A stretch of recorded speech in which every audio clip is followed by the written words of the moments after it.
लेकिन अब घबराने से जुड़ा एक विश्लेषण हम आपको बताने वाले हैं, क्योंकि घबराहट इन दिनों उनको हो रही है जिनको ऐसा लग रहा है कि देश में लोकतंत्र खतरे में है। ये आपने सुना होगा, क्योंकि ऐसे बयानों की कड़ी लगातार बढ़ती जा रही है और जो विदेश में बैठे हैं हमारे देश में सो कॉल्ड बहुत पॉजिटिव थिंकर, उनको ऐसा लग रहा है कि हमारे देश में सब कुछ गलत हो रहा है। अभी मेरे हाथ में कुछ पन्ने, इन पन्नों के बारे में आपको बताऊं, लेकिन इतना जरूर बता दूं कि द न्यूयॉर्क टाइम्स में एक आर्टिकल छपा है और उसमें बताया गया है कि Modi's final assault on India's press freedom has begin. अब इसका मतलब आप समझ ही रहे होंगे कि भारत में प्रेस की आजादी पर मोदी सरकार में पाबंदी लगा दी गई है। राहुल गांधी जैसे नेता जब विदेश में जाकर यह कहते हैं कि भारत का लोकतंत्र खतरे में है, तो ये विपक्ष के तौर पर उनके विचार तो हो ही सकते हैं, लेकिन उनकी आड़ में कई लोगों को भारत के लोकतंत्र पर हमला करने का मौका मिल जाता है। और ऐसा कई बार हो भी चुका है कि भारत की लोकतांत्रिक प्रक्रिया से चुनी गई सरकार को कमजोर करने के लिए विदेशी ताकतों का इस्तेमाल किया जा रहा है। ऐसा कई मौकों पर हमने देखा है कि राहुल गांधी जैसे नेताओं के विदेशी जमीन से दिए गए बयानों को आधार बनाकर विदेशी अखबार भारत के खिलाफ लिखते हैं। इसमें यह न्यूयॉर्क टाइम्स सबसे आगे रहता है। हम उस अखबार का उदाहरण इसलिए भी दे रहे हैं क्योंकि इसी अखबार में कश्मीर के एक पत्रकार अनुराधा भसीन का एक ओपिनियन एडिटोरियल छपा है। इस एडिटोरियल का सार यह है कि भारत में मीडिया की स्वतंत्रता खत्म हो चुकी है। आपको याद होगा राहुल गांधी ने कैम्ब्रिज में भी कुछ ऐसा ही कहा था। न्यूयॉर्क टाइम्स में कश्मीर की पत्रकार अनुराधा भसीन ने कश्मीर और अन्य भारतीय मीडिया पर सरकारी लगाम की बात कही है और उनके मुताबिक भारतीय मीडिया पर सरकार का नियंत्रण है और वो अपने हिसाब से खबरों का चयन करवाते हैं और जिन खबरों से सरकार की छवि खराब हो सकती है उनको रोकने का काम करते हैं। अनुराधा भसीन के मुताबिक बीजेपी सरकार चाहती है कि देश का सारा मीडिया सरकार का मुखपत्र बन जाए। जो मीडिया संस्थान सरकार के निर्देशों का पालन नहीं करते हैं उनको सरकारी एजेंसियों के जरिए परेशान किया जाता है। अनुराधा के मुताबिक प्रिंट और टीवी मीडिया पर नियंत्रण करने के बाद सरकार ने अभी तक आजादी के साथ चल रहे डिजिटल मीडिया पर भी शिकंजा कस दिया है। अनुराधा सिर्फ यही नहीं रुकती है, वो ये बताती हैं कि इसके लिए सरकार नया कानून लेकर आई है। अनुराधा भसीन जिस कानून का जिक्र कर रही हैं वो सोशल मीडिया और डिजिटल मीडिया के लिए लाया गया है। जनवरी वर्ष 2021 में डिजिटल मीडिया और सोशल मीडिया के लिए कुछ नियम कानून लाए गए थे। इसे द इंफॉर्मेशन टेक्नोलॉजी कोड कहा जाता है और इसमें यह बताया गया कि इसमें रूल 2021 में इसे कहा जाता है और यह बताया गया कि इसमें किस तरह के नियम हैं और क्या कायदे कानून यहां पर फॉलो होंगे। अनुराधा भसीन ने आरोप यह भी लगाया कि इस कानून की मदद से सरकार डिजिटल मीडिया पर छपने वाले आर्टिकल को जब चाहे ब्लॉक कर सकती है। अनुराधा के मुताबिक जो भी आर्टिकल सरकार को पसंद नहीं आता वो उसे ब्लॉक कर देती है। इसके लिए बीबीसी की documentary India the Modi question का भी उदाहरण उन्होंने दे दिया है, जिसे सरकार ने इसी नियम के तहत भारत में बैन किया हुआ है।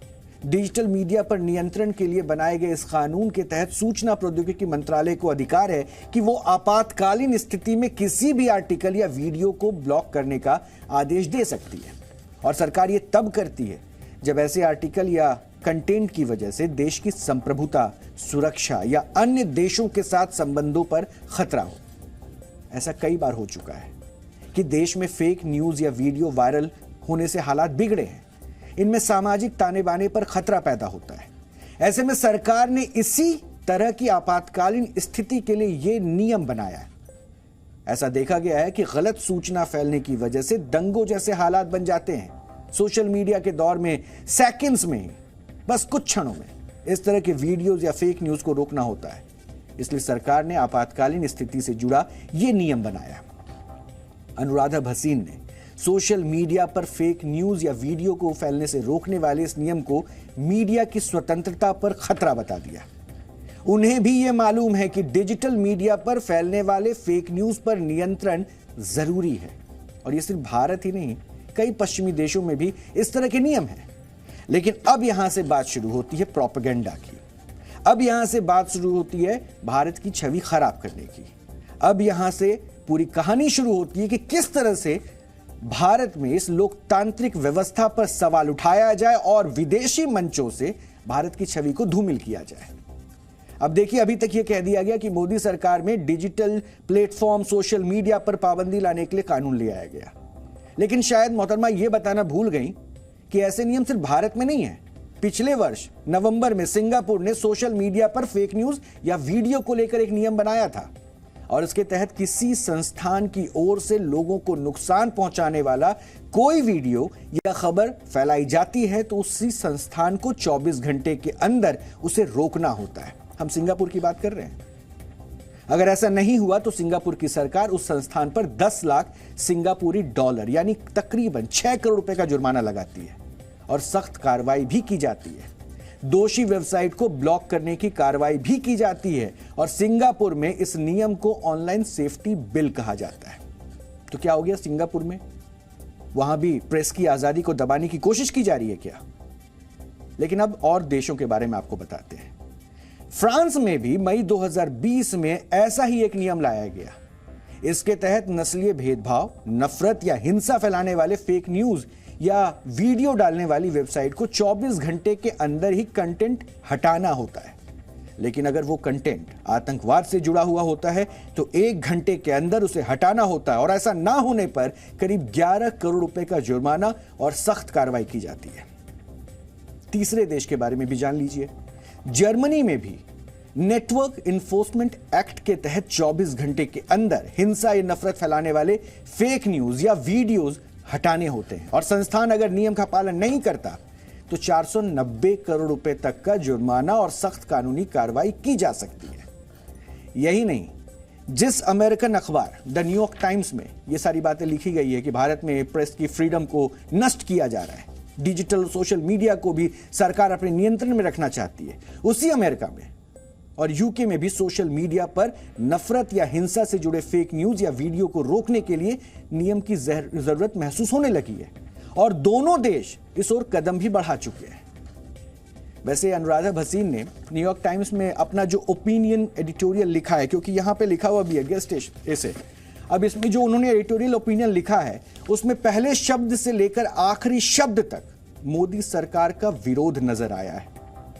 इसमें उन्होंने अपनी बात को बल देने के लिए तथ्यों के साथ ही खिलवाड़ कर लिया। उनको लगा कि वो ये आर्टिकल लिख रही हैं जिसपे मोदी सरकार को लेकर कई सारे क्वेश्चंस होंगे, लेकिन उन्होंने जो तथ्य रखे, उनके जो अपने तथ्य थे, वो तथ्य सवालों के घेरे में। आपको ये भी हम बताते हैं। जैसे कि अनुराधा ने 19 अक्टूबर 2020 को उनके अखबार कश्मीर टाइम्स के श्रीनगर दफ्तर को सील करने की बात कही है, और उन्होंने इस कार्रवाई को मीडिया की स्वतंत्रता पर हमला बताया है। उनके मुताबिक सरकार उनके खिलाफ बदले की कार्रवाई कर रही है, क्योंकि उन्होंने सुप्रीम कोर्ट में कश्मीर में इंटरनेट बहाली के लिए याचिका डाली थी। यहां आपको यह जानना जरूरी है आपके लिए कि यह वो दौर था जब केंद्र सरकार ने अनुच्छेद 370 हटा दिया था, और हालात ना बिगड़े इसके लिए पूरे कश्मीर में इंटरनेट को बंद कर दिया गया था ताकि अफवाह ना फैले, और एहतियातन यह कदम उठाया गया था। अनुराधा भसीन जैसे पत्रकार जो न्यूयॉर्क टाइम्स जैसे विदेशी अखबारों में भारत के खिलाफ लिखते हैं, वो कई बातों को छिपा जाते हैं।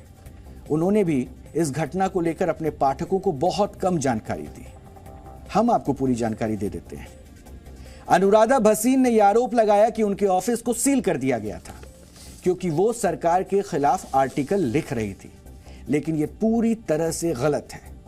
सच्चाई यह है कि जिस दफ्तर को अनुराधा भसीन अपना दफ्तर बता रही हैं, वो बिल्डिंग दरअसल सरकार की तरफ से उनके पिता वेद भसीन को मिली थी, और यह बिल्डिंग सरकार की ओर से कश्मीर टाइम्स के कामकाज के लिए दी गई थी, यानी कि यह ऑफिशियल काम की जगह थी। लेकिन अनुराधा भसीन इसे अपने घर के तौर पर इस्तेमाल कर रही थी। अनुराधा भसीन न्यूयॉर्क टाइम्स के अपने एडिटोरियल में यह बताना भूल गई, क्योंकि मुद्दा तो प्रोपेगेंडा फैलाना था। यह सच उन्होंने सामने नहीं रखा। इतना ही नहीं, जम्मू कश्मीर स्टेट डिपार्टमेंट के मुताबिक कश्मीर टाइम्स के दफ्तर वाली बिल्डिंग अनुराधा के पिता को मिली थी। यहां कई दशकों तक कश्मीर टाइम्स का ऑफिस चल रहा था, लेकिन वर्ष 2015 में अनुराधा भसीन के पिता वेद भसीन की मृत्यु हो गई, जिसके बाद बिल्डिंग को वापस लेने के लिए जम्मू कश्मीर स्टेट डिपार्टमेंट ने नोटिस जारी किया था, और इस नोटिस में इस बात का जिक्र था कि ऑफिस के लिए दी गई बिल्डिंग का इस्तेमाल रिहायशी बिल्डिंग की तरह किया जा रहा था, इसलिए बिल्डिंग खाली करने के लिए कहा गया था। अनुराधा भसीन न्यूयॉर्क टाइम्स में यह लिखना भूल गई कि उन्होंने बिल्डिंग वापस पाने के लिए जम्मू कश्मीर हाईकोर्ट का रुख किया है, जहां यह केस चल रहा है। यही नहीं, अनुराधा भसीन ने न्यूयॉर्क टाइम्स को यह भी नहीं बताया कि वो पहले से ही सरकारी लाभ लेती रही हैं। ये फ्रीडम की बात करती हैं पत्रकारों के, लेकिन ये सरकारी लाभ उठाती रही हैं। और जम्मू में उनके नाम पर एक सरकारी प्लॉट भी मिला था, जिसे सरकार ने हाल फिलहाल में वापस लिया है और इस मामले में भी कोर्ट में केस चल रहा है। ये बताना भूल गई अनुराधा के पति प्रबोध जामवाल को भी श्रीनगर में एक सरकारी घर मिला हुआ है। यही नहीं, अनुराधा के पिता को श्रीनगर में 2 सरकारी संपत्तियां मिली थी, जिनमें से एक को सरकार ने वापस ले लिया है। अब यहां हम आपको यह बताना चाहते हैं कि भले ही विदेशी अखबार में अनुराधा भसीन देश की लोकतांत्रिक सरकार के खिलाफ अनाप शनाप लिखे, लेकिन सच्चाई यह है कि वो कई वर्षों से सरकारी लाभ भी लेती रही हैं। हमारे देश में कुछ डिजाइनर पत्रकारों को सरकारों की ओर से जब तक फायदा मिलता रहा है तब तक वो खुश रहते हैं, और जब सरकार की दी गई अपनी संपत्ति वापस सरकार मांगती है तो उनके खिलाफ लिखकर अपना ये गुस्सा उतारते हैं। अनुराधा भसीन ने भी कुछ ऐसा ही किया है। अनुराधा भसीन ने न्यूयॉर्क टाइम्स के अपने इस एडिटोरियल में लिखा है कि सरकार कश्मीर के गरीबों से उनकी जमीन छीन रही है। इन्होंने मेंशन किया है कि गरीबों से सरकार जमीन छीन रही है। उनके मुताबिक सरकार ने गरीब कश्मीरियों के घर और जमीनें छीन ली हैं, और जब अनुराधा भसीन जैसे पत्रकारों ने इन गरीब कश्मीरियों की आवाज उठाई तो उनके खिलाफ सरकारी कार्रवाई हुई। यानी एक आरोप सबसे अहम क्या हो गया कि गरीबों की जमीन सरकार छीन रही है, और जो सरकार की यह कार्रवाई है उसके खिलाफ अनुराधा भसीन लिखती हैं, बोलती हैं, तो सरकार उनके खिलाफ कार्रवाई करती है।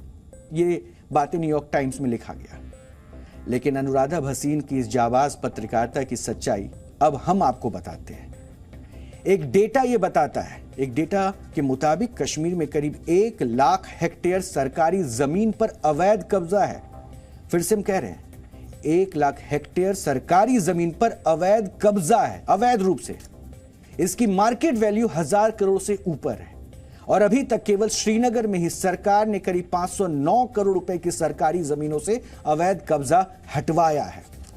मतलब यह कि कश्मीर की जमीन पर बड़ी संख्या में अवैध कब्जा है, जिसे सरकार हटाना चाहती है। दरअसल अनुच्छेद 370 के नाम पर इन जमीनों पर सालों साल तक कब्जा रखा गया। अब अगर अनुराधा भसीन जैसे पत्रकार ये कह रहे हैं कि गरीबों से जमीन छीनी जा रही है, तो एक तरह से अपने पाठकों को गलत जानकारी परोस रही हैं। सरकार ने अवैध कब्जा छुड़वाया है। सरकारी जमीन पर कब्जा करने वाले लोग उनके मालिक नहीं हैं, और यह नियम देश में हर जगह लागू होता है। अनुराधा भसीन की मानसिकता कुछ ऐसी ही है, क्योंकि उन्होंने खुद को मिले सरकारी मकान को भी अपना व्यक्तिगत मकान मान लिया था, और इसी वजह से जब सरकार ने उसे वापस मांगा तो अनुराधा भड़क गई। इसी सोच का उदाहरण उन्होंने अवैध कब्जे वाली जमीनों को लेकर पेश किया है। सरकार को पूरा हक है कि वो अपनी जमीनों से अवैध कब्जा हटवाए। कश्मीर ही नहीं, पूरे देश में ऐसा हो रहा है। सरकारी जमीन पर कब्जा करने वाले लोग, चाहे नेता हो, दबंग हो या कोई भी हो, उससे जमीन वापस ली जा रही है। न्यूयॉर्क टाइम्स में लंबा चौड़ा एडिटोरियल लिखने वाली अनुराधा भसीन ने अपने इस आर्टिकल में एक बार भी कश्मीर की आतंकवाद वाली समस्या का जिक्र नहीं किया है। वो मिलिटेंट यानी कि उग्रवादी शब्द का इस्तेमाल कर रही है। इस आर्टिकल में जहां भी इस्तेमाल किया गया शब्द है तो वो है मिलिटेंट, उग्रवादी, जबकि यहां पर टेररिस्ट यानी आतंकवादी शब्द का इस्तेमाल होना चाहिए था। अनुराधा भसीन के मुताबिक कश्मीर पर भारत और पाकिस्तान दोनों अपना हक जताते हैं।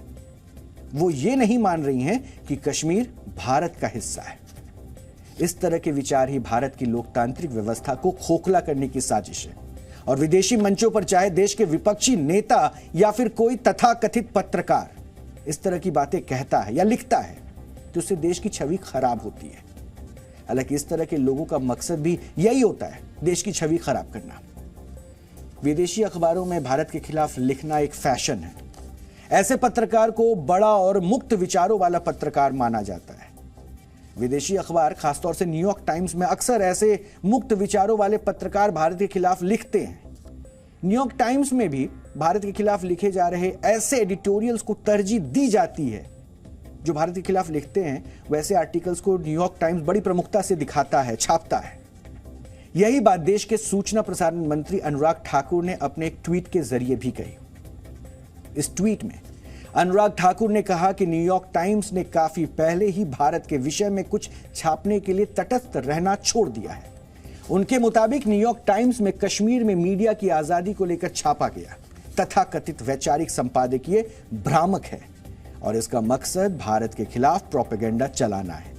वो ये भी कह रहे हैं कि न्यूयॉर्क टाइम्स और उसकी तरह सोच रखने वाले अन्य विदेशी मीडिया भारत और उसकी लोकतांत्रिक प्रक्रिया से चुने गए प्रधानमंत्री नरेंद्र मोदी के खिलाफ झूठ फैला रहे हैं।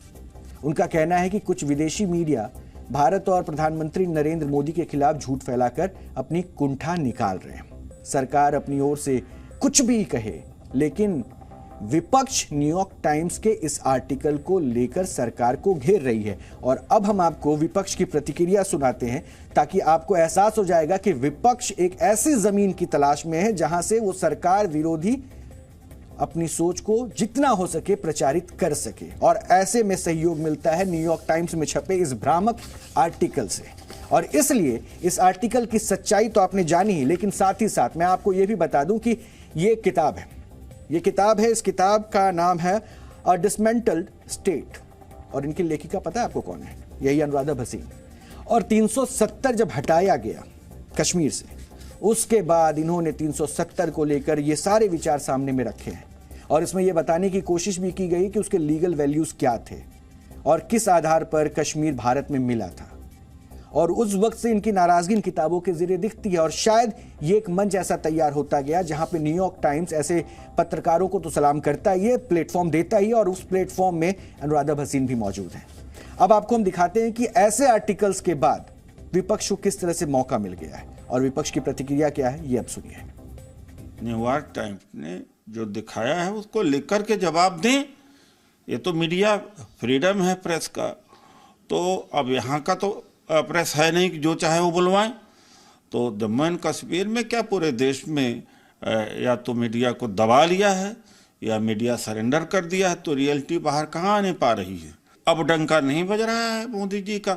जब उनके हिसाब से न लिखा जाए, दिखाया जाए, तब डंका नहीं बजता, बाकी डंका बजता रहता है पूरे दुनिया में। न्यूयॉर्क टाइम्स में जो कश्मीर के बारे में एक लेख छपा है जो तथ्यों से बहुत परे है, सच्चाई से बहुत दूर है। ऐसा लगता है कि न्यूयॉर्क टाइम्स ने किसी एक एजेंडे को सेट करके प्रोपेगेंडा के तहत इस लेख को छापने का काम किया है। इस लेख को पढ़ने से ऐसा भी पता चलता है कि ना केवल वो एक जमीनी सच्चाई से बहुत दूर की बातें हैं, गलत प्रोपेगेंडा है, बल्कि देश के प्रधानमंत्री के खिलाफ भी एक सोचे समझे तरीके से चलाई हुई साजिश है। दावा और वायदा ये किया गया था कि आर्टिकल 370 के बाद हालात बदलेंगे।